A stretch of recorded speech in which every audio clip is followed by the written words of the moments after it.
तर या ठिकाणी या झाडावरती 3 फांद्या तयार झालेल्या आहेत.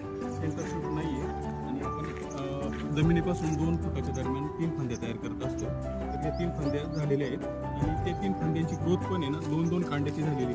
हे कांड आपण समजू, हे 1 कांड, हे 2 कांड. आता हे 1.5 फुटाचं अंतर आहे साधारण आणि 1.5 फुटावर 1.5 ते 2 फुट, असं नाही का 1.5 फुटावर घ्यायला पाहिजे. 1.5 ते 2 फुटावरती आपण त्याच्यापेक्षा जास्त वाढूच द्यायचं नाही. तुम्ही तर कट घ्यायचा आणि तिथून पुन्हा 3 फांद्या तयार होतील.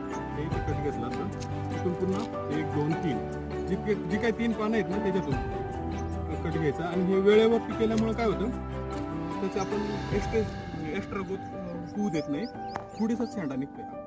हेच जर आपण एवढं मोठं होऊन इथं काटायचं म्हणलं की एवढी ग्रोथ फुकट जाते. त्यामुळे हे वेळच्या वेळेला जर दर महिन्याला तुम्ही फिरत गेले प्रत्येक झाडापासून तर हे त्याचं जेवढं काम आहे तेवढंच करायचं.